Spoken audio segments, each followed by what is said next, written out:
Olá, pessoal! A aula de hoje será sobre dosimetria penal, que é a aplicação da pena pelo juiz em uma sentença condenatória. É um tema muito importante, mas ele é bastante extenso. Nós temos várias agravantes, atenuantes, então vai ficar quase impossível explicar tudo num único vídeo, senão ele vai ficar um vídeo muito extenso e muito cansativo. Então eu vou fazer o seguinte, eu vou fazer vários videozinhos de até 15 minutos para explicar a dosimetria penal, ok?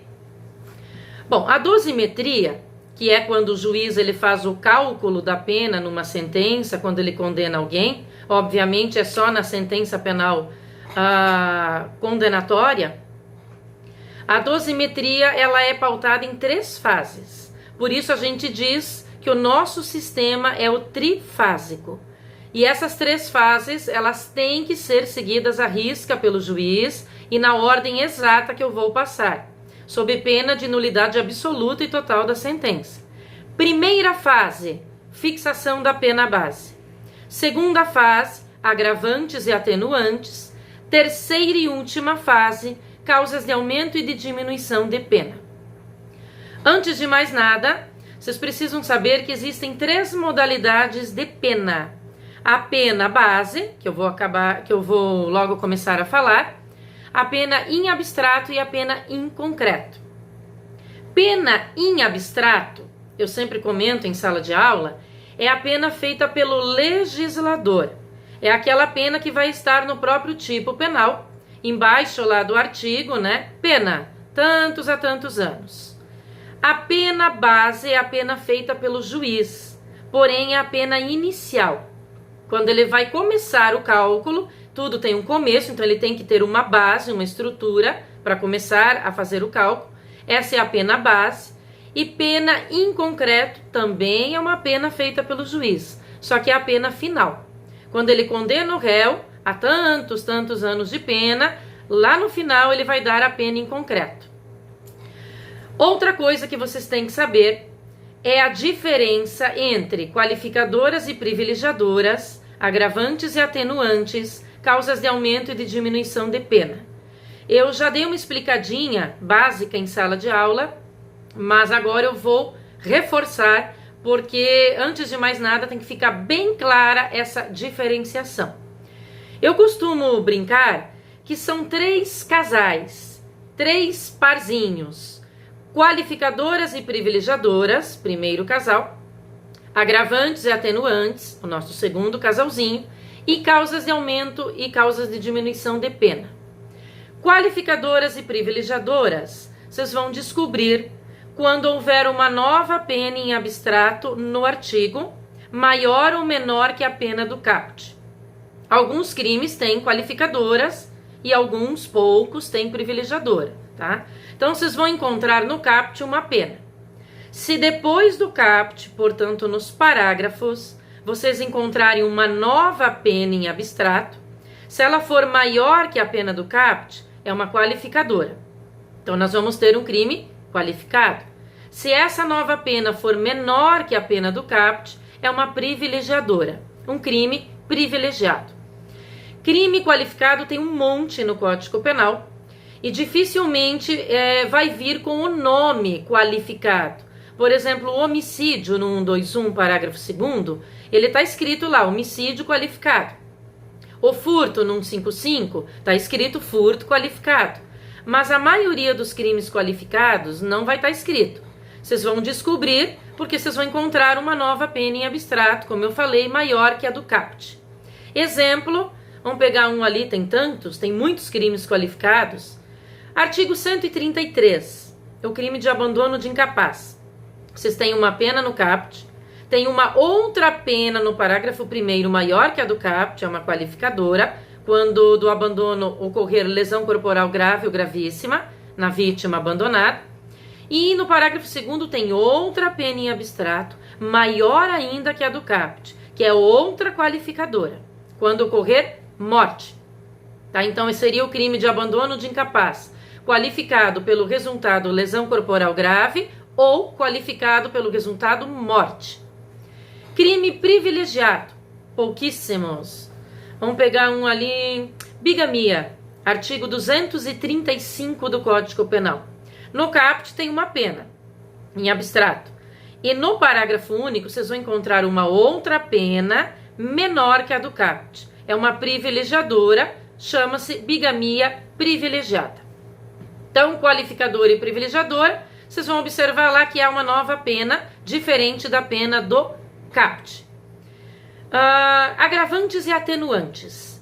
Agravantes, obrigatoriamente, elas estarão no rol do artigo 61 e algumas, quando houver concurso de pessoas, também no rol do artigo 62. Atenuantes estão no artigo 65. O rol de agravantes do 61 é taxativo, ou seja, o juiz não poderá incluir outro agravante que não esteja no 61 e também no 62. Já o rol de atenuantes é facultativo, ele não é taxativo, ele não é fechado, fixo. Significa que se o juiz quiser, desde que ele fundamente, claro, tudo na sentença tem que ser bem fundamentado, o juiz poderá incluir uma atenuante que não esteja no 65. E essa liberdade concedida ao magistrado, ela vem prevista no artigo 66 do Código Penal, que diz que o juiz poderá, se necessário for, incluir outra atenuante além daquelas do rol do 65. Agravantes e atenuantes, elas serão analisadas pelo juiz na segunda fase, e não há, nos artigos que eu acabei de citar, um patamar de quanto o juiz irá agravar ou atenuar a pena. Isto é a critério livre e discricionário do magistrado.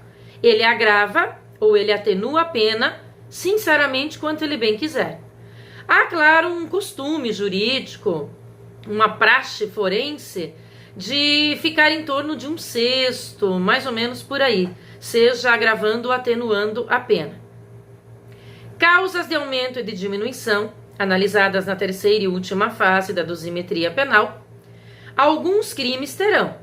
E quando isso ocorrer, vocês vão identificar, porque nos parágrafos, portanto depois do caput, estará escrito sempre em fração numérica. 1/3, 2/5, 1/6, metade, o dobro, e vai estar escrito bem bonitinho. A pena aumenta-se de tanto a tanto. A pena diminui de tanto a tanto. Tá? Então, sempre quando houver fração numérica, vocês já sabem que é uma causa de aumento ou de diminuição. Por exemplo, a tentativa. Nós estudamos no Penal 1, artigo 14, inciso 2º e parágrafo único. A tentativa é uma causa de diminuição de pena, que vai ser avaliada na terceira fase. E causas de aumento de pena tem um monte. O próprio homicídio, o artigo 121, tem várias. Ele tem causas de aumento de pena no parágrafo 4º, no parágrafo 7º, no crime de feminicídio, né, tem várias majorantes. Causas de aumento de pena são também chamadas de majorantes e causas de diminuição de pena de minorantes. Vamos ver o que mais antes de eu entrar em cada uma das fases. Assim, antes do juiz começar a fazer a dosimetria, portanto, o cálculo da pena, ele tem que ver se o crime é simples, qualificado ou privilegiado. É a primeira coisa que o juiz vai fazer quando ele começa a calcular a pena. Ver se o crime é simples, privilegiado ou qualificado. Por quê? Porque vai haver uma nova pena em abstrato e em cima da pena em abstrato é que o juiz fixará a pena base. Vamos então para as fases. Primeira fase, pena base. Como eu falei, é a pena inicial. A pena base ela é fixada de acordo com a pena em abstrato, que está lá na lei, embaixo do crime, e em conformidade com as circunstâncias judiciais do artigo 59. Nós comentamos em sala de aula, abram lá no 59, eu só não vou lê-lo aqui para não demorar muito, né? São 8 circunstâncias. O juiz tem que explicar uma por uma na sentença. Não precisa ser uma explicação muito extensa, prolongada, né? Cita lá, só citar também não dá. Cita e comenta um pouquinho cada uma. Primeira, lá no 59, primeira circunstância judicial, grau de culpabilidade do criminoso. A lei fala culpabilidade, mas é grau de culpabilidade. Porque culpabilidade, se chegou na fase de sentença, é porque culpabilidade o indivíduo teve. A culpabilidade, vocês devem lembrar do Penal 1, tem o princípio, né? O chamado princípio da culpabilidade, abrange dolo ou culpa. Se eu não agi nem com dolo nem com culpa, não fui eu que fiz o crime, eu não tive nada a ver. Portanto, eu não tenho culpabilidade. Se está na fase de sentença, é porque culpabilidade aquele indivíduo teve. Então, é grau de culpabilidade. Às vezes, uma culpabilidade mais extrema, um grau elevado. Isso é identificado pela perversidade, por exemplo, o número de golpes, a quantidade de disparos, pegando um crime de homicídio, né? O grau de perversidade. Então, primeira, grau de culpabilidade. Segunda circunstância judicial, personalidade do agente. Um indivíduo calmo, tranquilo, ou então um indivíduo agressivo, frio, calculista, que praticou o crime com requintes de crueldade e perversidade, um psicopata. Terceira, tá ligada à personalidade, conduta social. Como que é a conduta desse criminoso em qualquer âmbito, na família dele, na escola, na faculdade, na igreja, no trabalho. Por exemplo, uma conduta pacífica, regrada, um excelente pai de família, e que o crime foi, infelizmente, um equívoco, um erro, um deslize, né? Todo ser humano está sujeito a cometer erros. Ou uma personalidade, portanto, uma conduta social desregrada. Uma pessoa extremamente fria, calculista, constantemente envolta em confusões, em brigas no ambiente de trabalho, espanca, briga com os filhos, com a esposa, com o marido, uma conduta desregrada e antissocial. Estamos à terceira. Quarta circunstância judicial. Não precisa ser na ordem dos 59, tá? Quarta circunstância, motivos do crime. O que levou esse indivíduo a cometer o delito? O juiz vai ter que colocar lá. Quinta, antecedentes criminais. Toda a vida pregressa, o passado criminal dele. Lembrando que aqui não poderá constar a reincidência criminal. Por quê? Porque reincidência é uma circunstância agravante. Está lá no artigo 61, inciso 1º. Então ela será avaliada na segunda fase. Não dá para o juiz avaliar a reincidência como agravante na segunda fase e também como circunstância judicial na primeira fase, porque daria o famoso choque bis in idem, dupla punição com base numa mesma coisa, que seria a reincidência. Sexta circunstância, consequências do crime. Todo crime gera consequências, obviamente nefastas, né? Por exemplo, um homicídio não é só a morte da vítima, mas uma desestrutura familiar inteira, né? Às vezes mata o pai de família. Um estupro não é só a dor física, mas é a dor moral, psicológica, o trauma. Um tráfico internacional de drogas é a indução de várias pessoas ao vício, e assim por diante. Sétima circunstância. Circunstâncias, o nome é circunstâncias em que o crime foi praticado. Como que ele foi feito? O indivíduo agiu sozinho com comparsas. Ele agiu em local ermo, afastado, em local movimentado. Ele agiu durante o dia ou a noite. Ele deu um tiro ou deu 20 tiros. Deu uma facada ou deu 3 facadas. É comentar como que o crime em si foi feito. E a oitava e última circunstância judicial, o comportamento da vítima. Às vezes, ainda que sem querer, de maneira inconsciente, até inocente, alguns delitos a vítima pode contribuir para o crime. Então o juiz tem que passar por essas 8. De acordo com essas 8 circunstâncias judiciais do 59, o juiz fixará a pena base. É de praxe, é um costume jurídico, os juízes fixarem a pena base no mínimo legal. Eles só fixam acima do mínimo quando as circunstâncias judiciais forem desfavoráveis. Não é uma ou outra, são todas, né? A gente avalia o conjunto, são muito ruins, desfavoráveis, não tem como deixar a pena base no mínimo. Por que eles costumam fixar no mínimo?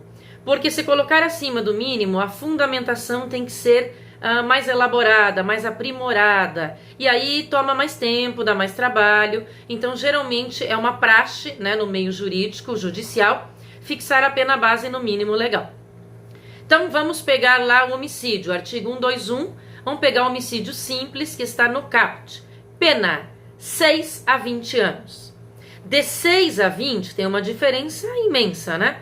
Como que o juiz vai fixar? Olhando as circunstâncias judiciais do 59. Porém, atenção aqui, na primeira fase, o juiz está proibido de fugir dos limites mínimo e máximo estipulados em lei. Ele não poderá colocar uma pena base menor do que a pena mínima que o legislador estipulou, nem maior do que a pena máxima. Pegando o exemplo do homicídio, não poderá colocar uma pena base inferior a 6 anos, nem superior a 20. Segunda fase, vamos ver se tem agravantes e atenuantes. Caso não existam, só um minuto, já deu 16 minutos aqui. Caso não existam, ele fala lá, inexistem circunstâncias agravantes e atenuantes, mas tem que mencionar. Se existirem, ele vai lá no 61 e no 65. Nesta segunda fase, atenção, o juiz também está proibido de fugir dos limites mínimo e máximo. Então, se ele fixar a pena base no mínimo e existir uma atenuante, ele não poderá considerá-la, porque senão a pena vai ficar abaixo no mínimo. Se ele fixar a pena base no máximo e existir uma agravante, ele também não poderá considerá-la, senão a pena ficará acima do máximo. Isso está na súmula 231 do STJ. Claro que o juiz ele não pode fingir que ele não viu a atenuante ou agravante. Então ele fixou a pena base, vamos pegar o homicídio simples, né? 6 a 20. Ele fixou a pena base no mínimo 6 e há uma atenuante. Ele não pode considerá-la, mas ele não pode fingir que não viu que existe. Então ele coloca assim na sentença. Incide, no caso, a circunstância atenuante prevista no artigo 65, tal, coloca lá qual a atenuante, porém, deixo de considerá-la, tendo em vista ter fixado a pena base no mínimo legal. Ele fixou a pena base no máximo, pegando o homicídio como exemplo, 20 anos. E há alguma agravante, por exemplo, sei lá, agravante da reincidência. Ele vai mencionar, incide no caso a circunstância agravante da reincidência, prevista no artigo 61, inciso 1º, porém, deixo de considerá-la por já ter fixado a pena base no máximo legal. Terceira e última fase, causas de aumento e de diminuição de pena, que eu já expliquei como é e o que significa. Nessa última fase, o juiz é livre, ele não está atrelado a um limite mínimo e máximo. Tanto é que pode dar a pena final que for, 20 anos, 30 anos, 50 anos, tá? Então ele só fica atrelado aos limites mínimo e máximo na primeira e segunda fase. Na última, é a pena final. Ok, pessoal? Eu vou prosseguir depois no próximo vídeo para não ficar tão pesado e eu conseguir subir no YouTube.